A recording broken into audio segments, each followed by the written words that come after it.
We're going to walk down to the Capitol, and I'll be there with you.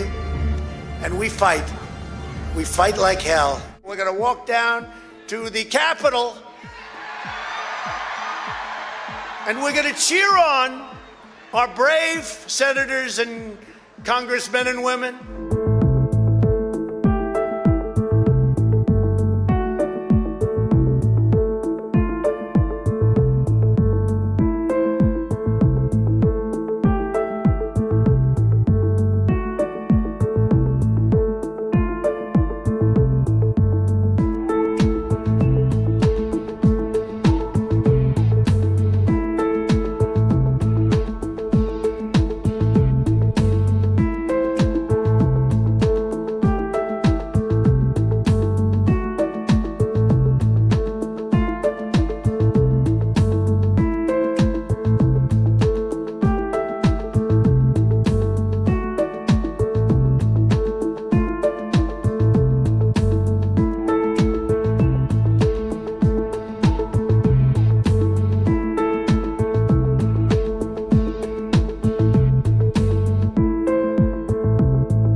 Meeting with Prime Minister Netanyahu yesterday, has your thinking changed at all as it relates to these negotiations with Iran or the timeline with Iran? We have to make a deal, otherwise it's going to be very traumatic.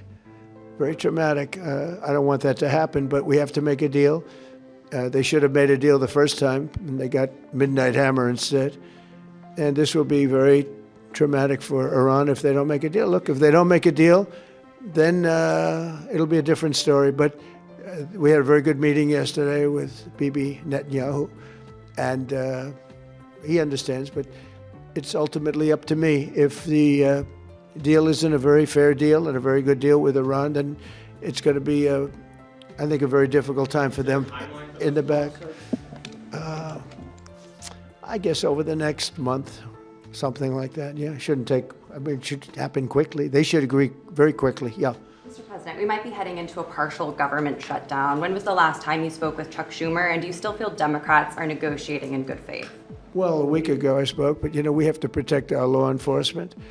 Actually, the Supreme Court gave a ruling, or one of the courts gave a very big ruling on masks, that you have the right to use them, for personal protection if you want. So I don't know how that interjects. They want our law enforcement to be totally vulnerable and put them in a lot of danger. They have some things that are really very hard to approve, frankly. As you know, it's only pretend. We had various of the other bills, that's all done, but we're left with this one. We have to protect our law enforcement, very important.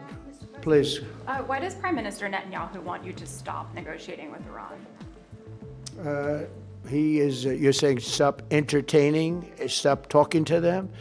Didn't say that, we didn't discuss that. I'll talk to them as long as I like, and we'll see if we can get a deal with them. And if we can't, we'll have to go to phase two. Phase two will be very tough for them. I'm not looking for that.